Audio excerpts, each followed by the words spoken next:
ചിത്രമില്ലാതെ ഒരു പസിൽ പരിഹരിക്കാൻ ശ്രമിക്കുന്നതായി സങ്കല്പിക്കുക. വ്യക്തമായ ചോദ്യങ്ങളില്ലാതെ ഗവേഷണം അങ്ങനെയാണ്.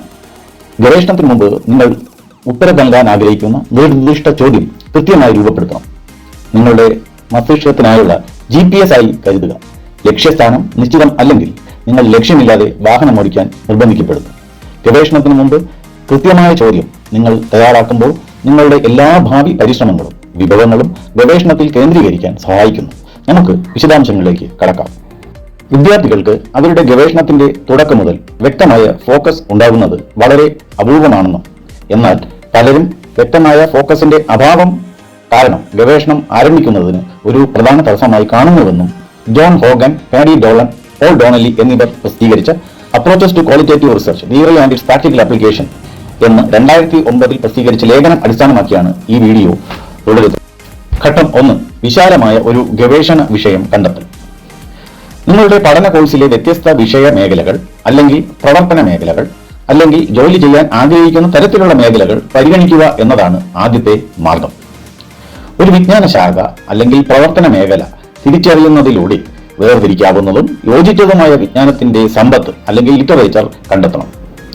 നിങ്ങൾ തിരഞ്ഞെടുത്ത വിഷയ മേഖലയിലെ പാഠപുസ്തക അധ്യായങ്ങളുടെ അവസാനത്തിലുള്ള റഫറൻസുകൾക്ക് ഉചിതമായ ഗവേഷണ വിഷയവുമായി ബന്ധപ്പെട്ട മൗലികമായ അല്ലെങ്കിൽ സെമിനൽ ലേഖനങ്ങളെ സൂചിപ്പിക്കുവാൻ കഴിയും. നിങ്ങളെ മുന്നോട്ട് നയിക്കുന്ന ഗവേഷണ ആശങ്കകളുടെ അതിരുകളെ പ്രതിനിധീകരിക്കാൻ ഈ വിജ്ഞാനത്തിന്റെ സമ്പത്ത് പിന്നീട് ഉപയോഗിക്കാം. ഇങ്ങനെ വിജ്ഞാന അതിർത്തികൾ വേർതിരിക്കണം.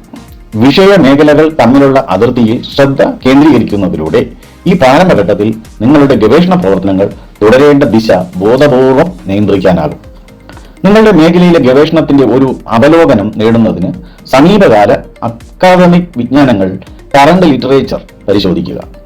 ഒരു വ്യാവസായിക തലത്തിൽ ചർച്ച ചെയ്യപ്പെടുന്ന പ്രശ്നങ്ങളുടെ ഒരു അവലോകനം നേടുന്നതിന് സമീപകാല വ്യാപാര സാഹിത്യങ്ങൾ അല്ലെങ്കിൽ ട്രേഡ് ലിറ്ററേച്ചർ പരിശോധിക്കുക. പ്രാക്ടീഷണർമാരോട്, അതായത് മാനേജർമാർ, ജീവനക്കാർ, ഉപഭോക്താക്കൾ തുടങ്ങിയവർ ഉൾപ്പെടെ അവർ അഭിമുഖീകരിക്കുന്ന പ്രശ്നങ്ങൾ എന്താണെന്ന് ചർച്ച ചെയ്യുക, സംസാരിക്കുക. ഒരു വിശാലമായ ഗവേഷണ വിഷയത്തെ പ്രതിനിധീകരിക്കുന്ന ഈ വിവരങ്ങൾ ഈ പരിശോധനയിലൂടെ ഒരുപക്ഷെ നിങ്ങൾക്ക് കണ്ടെത്താൻ കഴിഞ്ഞേക്കാം. തിരഞ്ഞെടുത്ത ഗവേഷണ വിഷയം വിലയിരുത്തുന്ന അധ്യാപകർ അല്ലെങ്കിൽ മൂല്യനിർണ്ണയക്കാർ ചോദിക്കാൻ പോകുന്നത് വ്യക്തമായ ഒരു ഗവേഷണ അജണ്ട സൂചിപ്പിക്കുന്നത് അല്ലെങ്കിൽ തിരിച്ചറിയാൻ കഴിയുന്ന ഒരു വിജ്ഞാന ശേഖരം അല്ലെങ്കിൽ ഒരു ലിറ്ററേച്ചർ ഉള്ള വ്യക്തമായ വിഷയമേഖല വിദ്യാർത്ഥി തിരിച്ചറിഞ്ഞിട്ടുണ്ടോ എന്നതാണ് ഈ ഘട്ടത്തിൽ പരിശോധിക്കാൻ പോകുന്നത്.